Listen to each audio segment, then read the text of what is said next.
Marlène, Marco et Jean-Claude sont très heureux de te présenter le thème, à savoir son fruit chaque. La référence est Apocalypse 22, versets 1 à 5.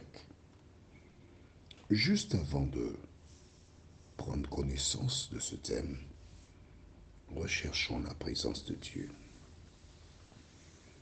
notre Seigneur et notre Dieu. Nous te bénissons pour la parole.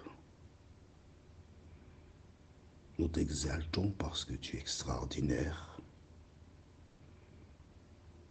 Alors Seigneur, nous allons découvrir une partie de ce qui se passera sur la nouvelle terre. Tu nous donnes un avant-goût. Mais Seigneur, nous devons passer l'examen pour nous y rendre. Merci de nous éclairer encore. Nous t'avons prié au nom de Jésus et pour ta gloire éternelle. Amen. Rappelle-toi, nous avons vu comment les dernières personnes qui seront scellées, les dernières personnes qui accepteront Jésus pour sauveur personnel, ce sont les 144 000. Une fois qu'elles seront scellées, ce sera terminé. Pourquoi avoir sélectionné 12 000 des 12 tribus d'Israël?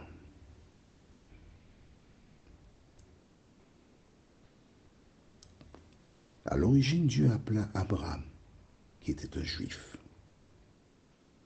C'est à partir de sa postérité que Jésus devait venir au monde.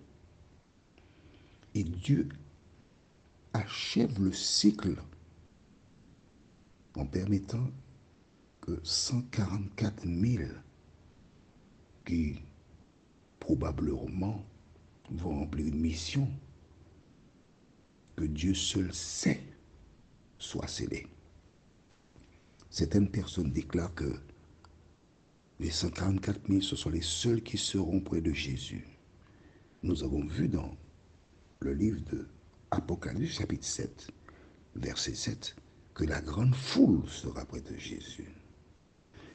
L'autre preuve que nous avons, c'est que dans Apocalypse 20, versets 4 et 6, la Bible déclare « Heureux et saints ceux qui ont part à la résurrection, car ils seront sacrificateurs de Christ et de Dieu, et ils régneront avec Christ pendant 1000 ans. » Quand Jésus revient, il ressuscite tous les morts en Christ.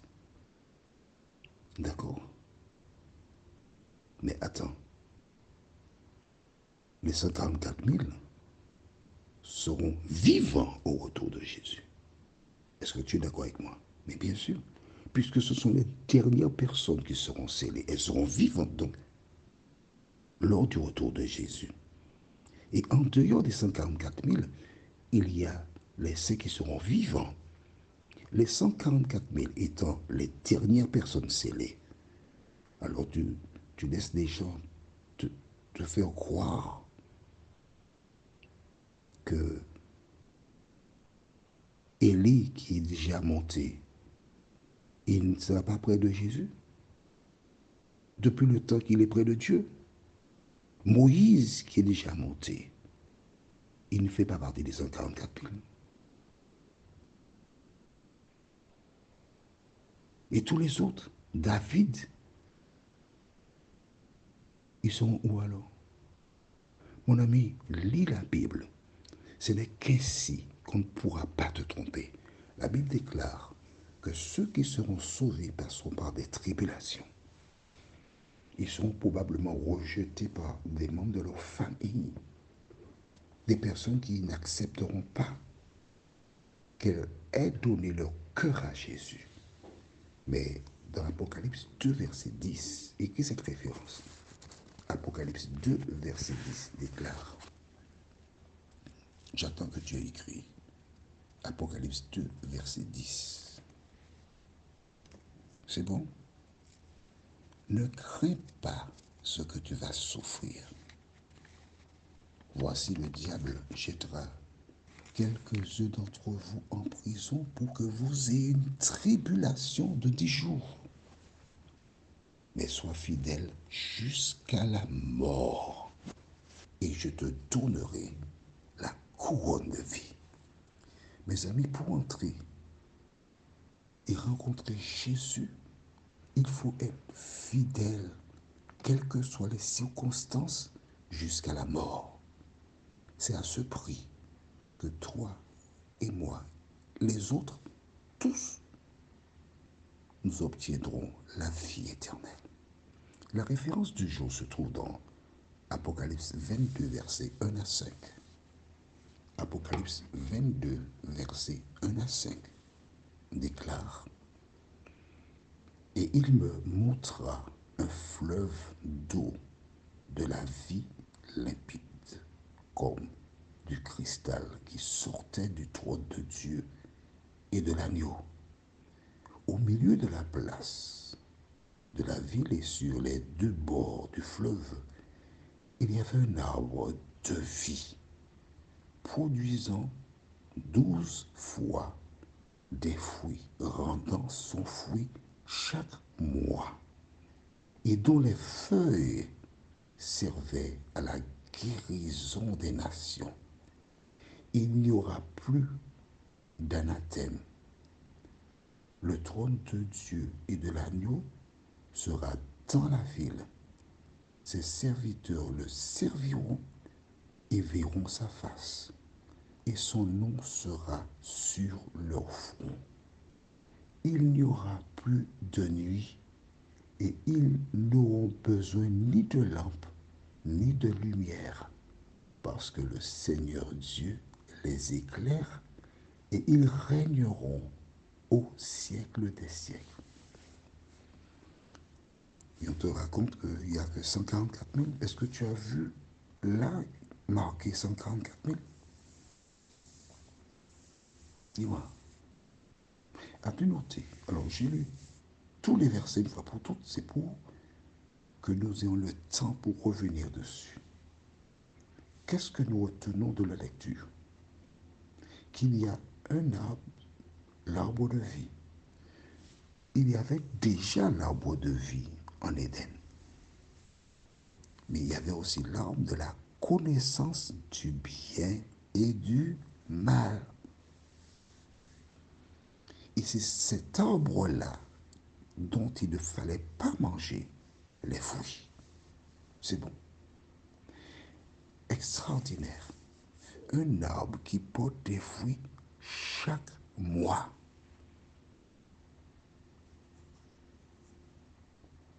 Et les feuilles de l'arbre servent à la guérison.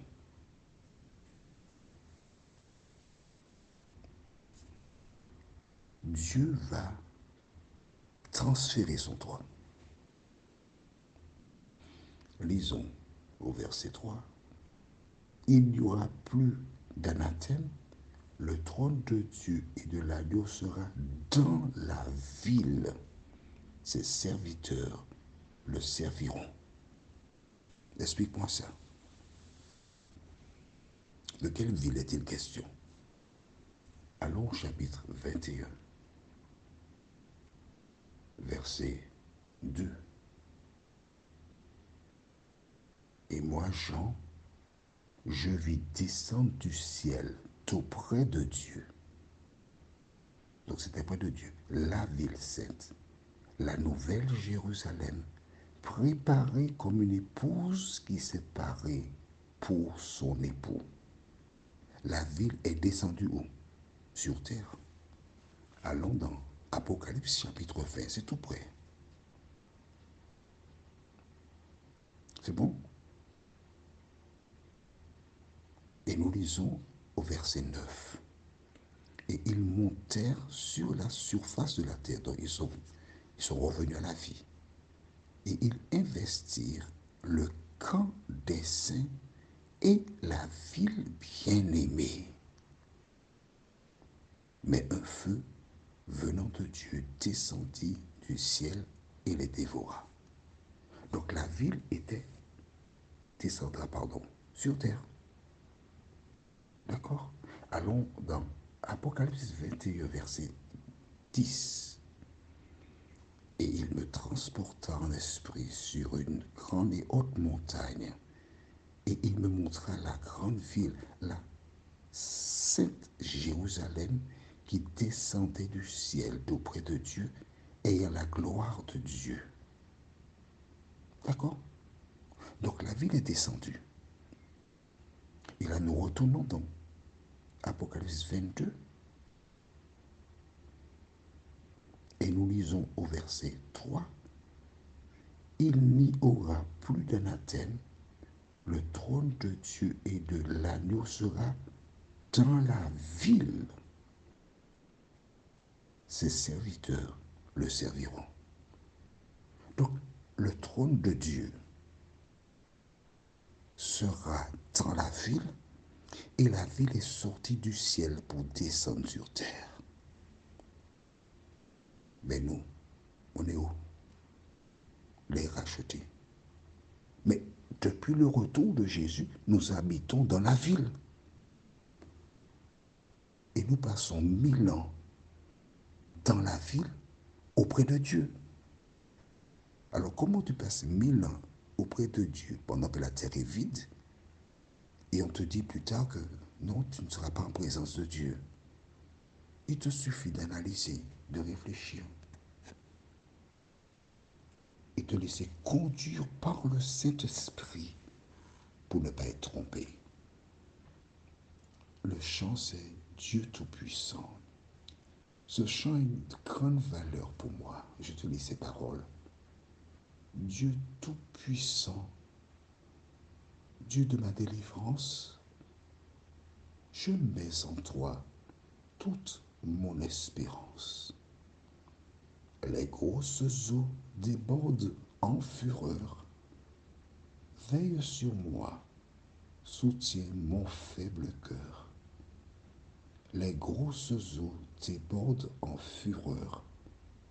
Veille sur moi, soutiens mon faible cœur. Amen.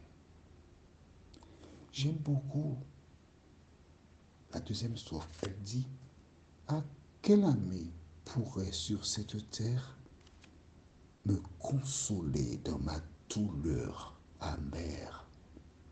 Où donc aller si ce n'est point à toi? Toujours, Seigneur, tes bras s'ouvrent pour moi. Où donc aller si ce n'est point à toi? Toujours, Seigneur, tes bras s'ouvrent pour moi. Prions notre Seigneur et notre Dieu. Nous avons un souhait, un désir, c'est voir mon Sauveur face à face. Voir Jésus dans sa beauté. Éternel, merci pour la parole. Tu nous as rassurés. Parce qu'il n'y a pas de rachetés de première zone et de deuxième zone. Tous les rachetés seront en ta présence. Merci de continuer de nous éclairer. Merci de nous aider à lire la parole. Car ce n'est qu'ainsi que nous ne pourrons pas nous faire. Personne ne pourra nous faire douter ni perdre la vie éternelle, nous t'en prions. Au nom de Jésus, pour ta gloire éternelle. Amen. Notre référence sera Apocalypse 22, versets 10 à 12.